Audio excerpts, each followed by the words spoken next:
Olá! O Diploma Mulher Cidadã Berta Lutz é um prêmio instituído pelo Senado Federal em reconhecimento àquelas mulheres que tenham prestado contribuição relevante na defesa dos direitos femininos. A edição deste ano consolida uma tradição firmada desde 2001 aqui no Senado Federal. Nós vamos conversar agora com a senadora Séries Lessarenko, que é presidente do Conselho do Diploma Mulher Cidadã Berta Lutz, e também com Neide Castanha, uma das agraciadas este ano, assistente social e coordenadora do Comitê Nacional de Enfrentamento da Violência Sexual. Senadora, a senhora há 6 anos já preside o Conselho do Diploma Mulher Cidadã Berta Lutz. Qual a importância, o significado e por que esse prêmio foi instituído aqui no Senado? Quando eu cheguei como senadora, ele já existia. Eu diria que é um prêmio importante, porque é uma homenagem a mulheres que prestam grandes serviços à causa, na luta pelo fim da discriminação e da violência contra a mulher, Seja lá qualquer tipo de violência, a violência no subemprego, a violência do espancamento, a violência do assassinato, a violência de qualquer tipo de discriminação.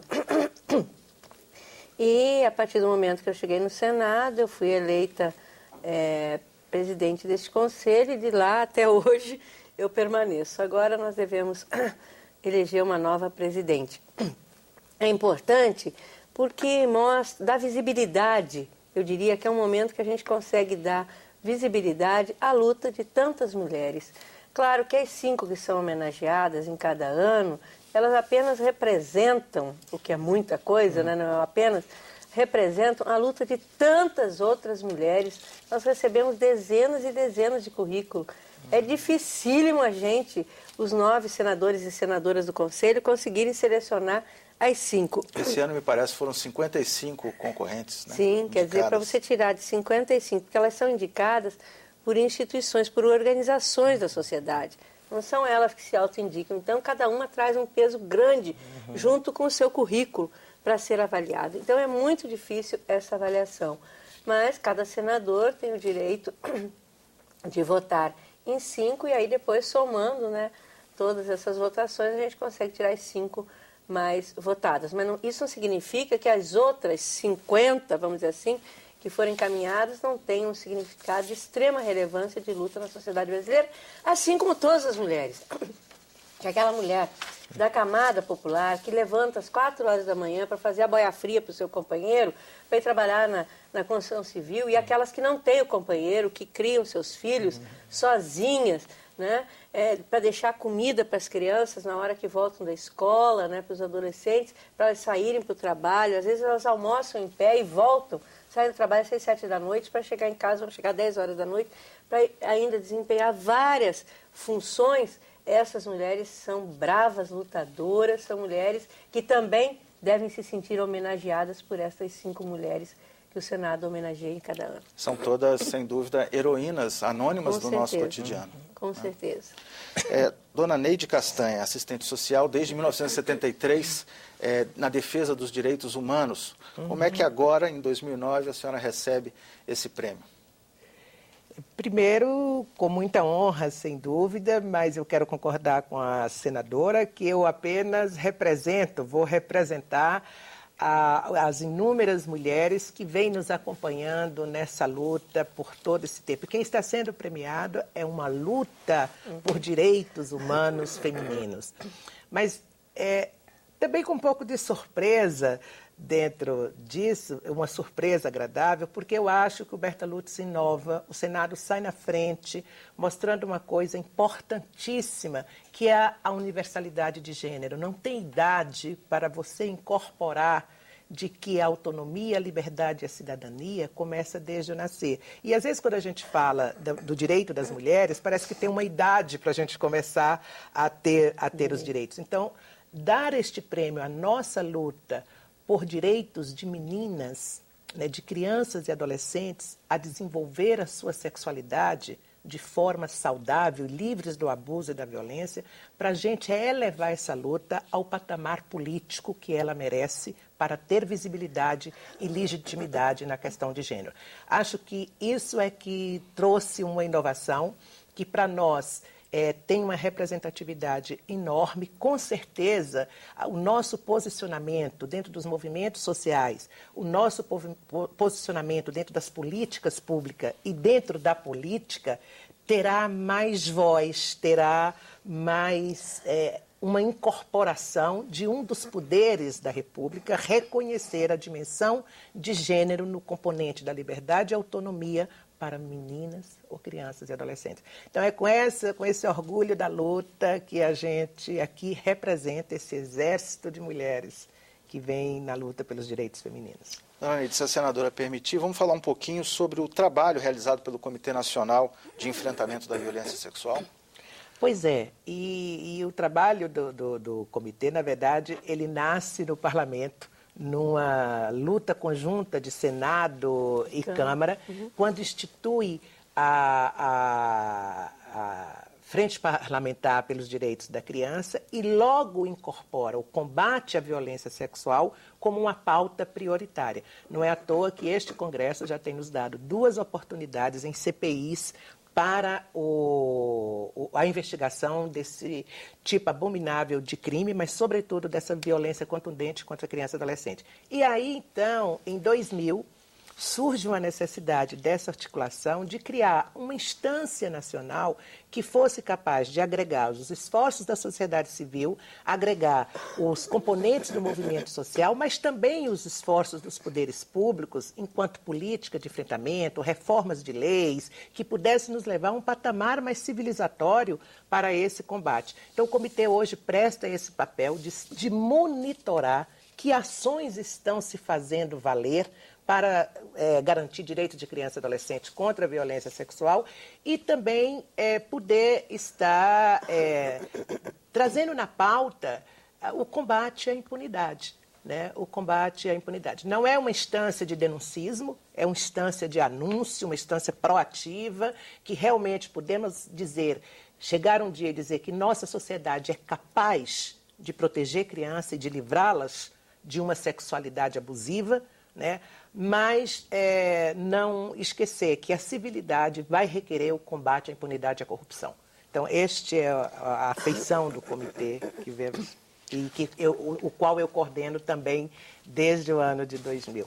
Senadora, além da dona Neide Castanha, nós tivemos esse ano como premiadas a embaixadora da Boa Vontade pela ONU, dona Lili Marinho, não é isso?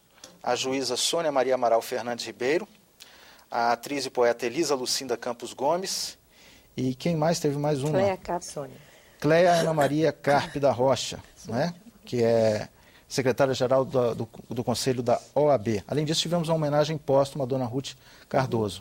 Já virou tradição, nos últimos 3 anos tivemos homenagem póstumas, não é isso? Nós já tivemos homenagem póstuma à irmã Dorothy. Dorothy Stein, em 2007, não é isso? Em 2008, a senhora Leocádia Prestes, né, a mãe do Luiz Carlos Prestes, e agora a dona Ruth Cardoso, porque foram mulheres que marcaram a história do Brasil em aspectos diferentes, em setores diferenciados, mas que marcaram com a sua luta, com o seu trabalho, né, com o seu compromisso, com a sua competência, né, elas mostraram ao Brasil o papel importante que a mulher pode e deve ter dentro da nossa sociedade.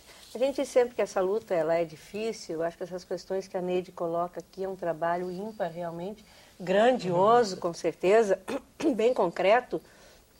A gente sabe também que a luta, né, pelo fim da discriminação, pelo fim da violência, a violência doméstica então é terrível, né? É uma coisa que vem através dos tempos acontecendo sempre, seja no trabalho, seja na família, seja na política, né? Ela é algo bastante contundente e bastante presente. Tem 70 anos que nós conseguimos o direito ao voto, né? 70 anos que a gente conseguiu dizer, olha, a gente é gente, a gente tem que votar para ajudar a escolher. Aí as pessoas ficam dizendo, mas por que as mulheres ficaram tão para trás?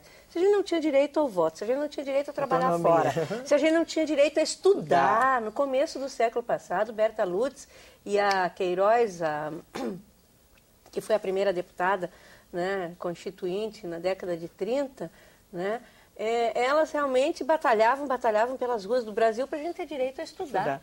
Né? Quer dizer, 100 anos depois, A gente conquistou muita coisa, sim. As pessoas falam, vocês já conquistaram muito espaço. Conquistamos. Mas tem muita trilha para ser aberta ainda. Com certeza. Basta a gente ver aqui na política, né, Neide?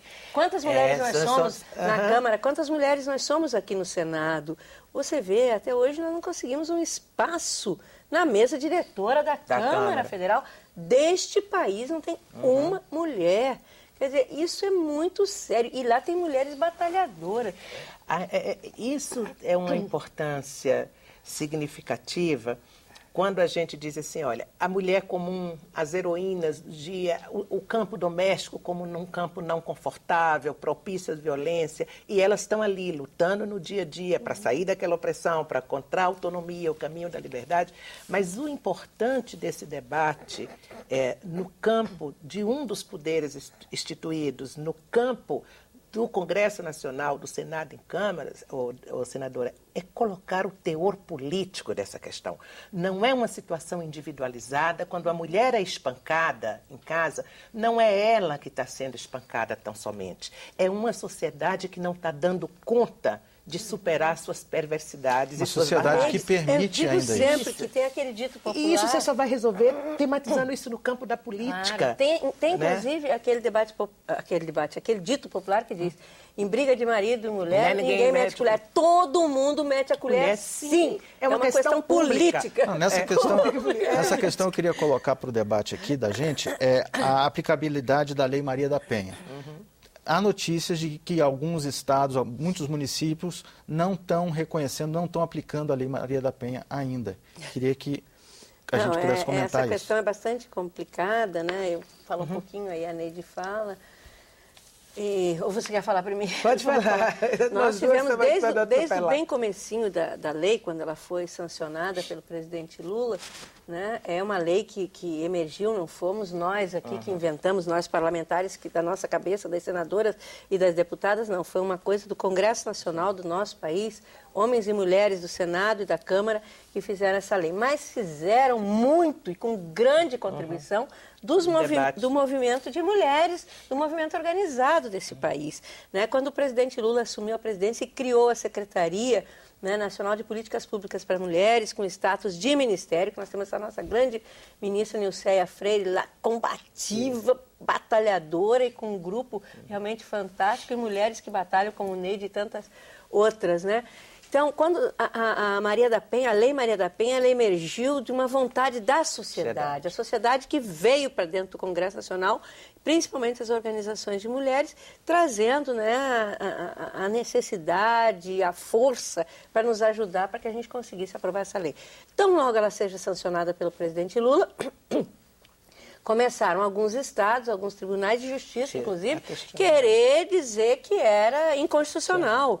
Né? Aí nós fomos, à época, algumas senadoras, algumas deputadas, eu fui, né, levamos por escrito, era presidente do Supremo Tribunal Federal do nosso país, a ministra Ellen Grace, né, uma mulher, né, e que é uma mulher que nos honra com o trabalho que ela fez, né, e ela tomou uma atitude imediata, à época, de comunicar a todos os tribunais de justiça, todo mundo que não tinha, né, tipo assim, não tem jeito, tem que seguir. Mas mesmo assim tem aqueles que estão na resistência. Os processos são assim, os processos culturais são assim. É preciso que tomemos o lugar correto da vanguarda, da liderança e colocar à disposição instrumentos que nos viabilize com maior agilidade romper com essas barbáries. Agora, é claro que um país multicultural como o nosso, plural, né, desigual e tantos pêndulos ou diferenças que vamos ter, não é de se estranhar que tenhamos esse tipo de reações e até de contradições. Agora, isso em nenhum momento vai colocar sob prova essa conquista. Essa conquista, ela só tende a avançar, ela só tende a derrubar tabus, ela só tende a contribuir para nos elevar, volto a dizer, a colocar o real teor dessa questão, que é de dizer respeito a todos da sociedade. Não é se vai tirar um marido de dentro de casa ou não, se vai decretar prisão para ele ou não.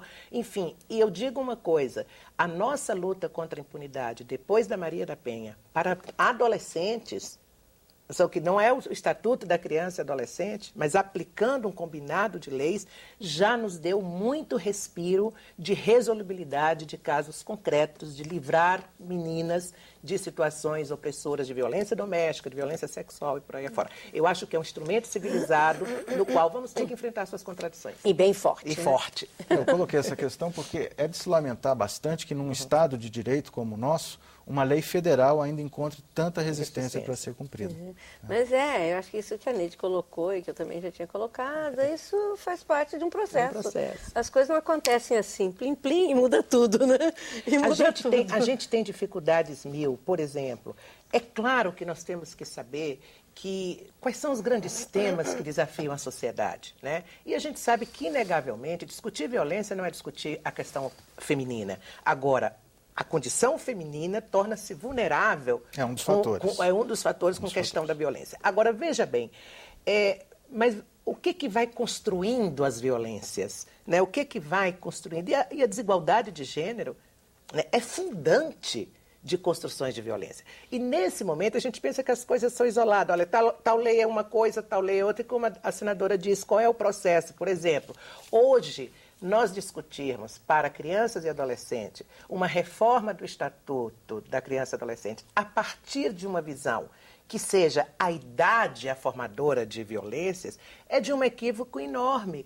Mas ainda assim, no país federativo, numa lei federal, a gente ainda tem que debater com essas incompreensões de que caminho queremos seguir para realmente podermos nos chamar de civilizados, educados, cultos, enfim, humanos. Porque não é a violência exatamente. Não é uma punição puxada de 18 para 16, para 16 que vai resolver. anos, de 3 anos para 10 anos. Que vai resolver. Enfim, mas qual é o estruturante disso? E aí vamos ter propostas extremamente avançadas de senadores, de deputados que compreendem essa dinâmica de uma sociedade como a nossa, desigual, uma sociedade formada em padrões culturais dos mais diversos, mas também vamos ter dessa mesma sociedade pessoas com pensamentos mais conservadores, com pensamentos mais moralistas, que nos impede de que a luta sejamos como queremos, né? Pelo menos seja mais acelerada, né? Seja mais acelerada. Agora, nosso papel é esse. O nosso papel, não tenho nenhum problema com isso, de me colocar no campo da vanguarda, de me colocar no campo de uma militante com uma liderança e tal, é provocar que o conhecimento seja disseminado de forma honesta, tá, e preciso para com a sociedade. E é preciso dizer, olha, que o que combate a violência é um novo padrão de cultura que respeite a todos. Dona Neide, mais 2 minutinhos para a gente encerrar, mas eu queria saber o que muda o prêmio na vida da senhora a partir de agora. Que tipo de estímulo, que tipo de vamos dizer assim, de vigor novo traz? O que muda na minha vida, né?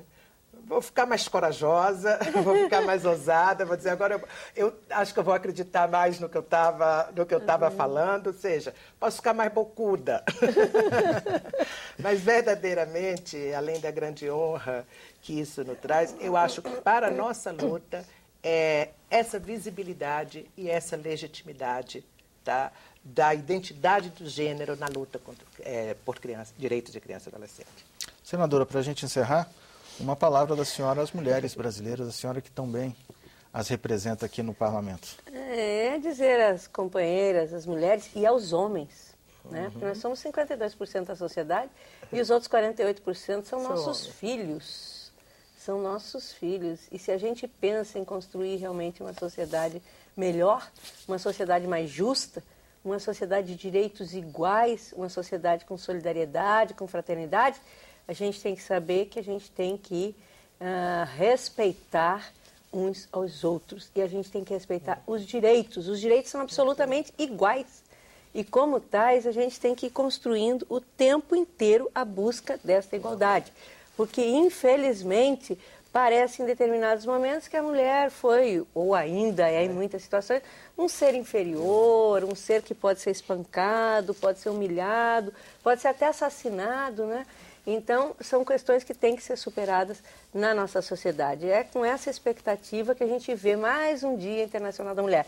E a gente espera que daqui a pouco não precise mais Dia Nacional, Internacional, Maria da Penha, mais nada. Que realmente haja um entendimento na sociedade que é possível a gente conviver com direitos absolutamente iguais, sem oprimidos e sem opressores. Possível e necessário. Com Quero certeza. agradecer a presença da senadora Séries Lissarenko, também dona Neide Castanho, obrigado pela participação aqui em nosso estúdio. Lembrando a você que nos assiste, que nosso site está disponível para receber a sua sugestão de tema, www.senado.gov.br/TV. Obrigado pela audiência e até um próximo programa.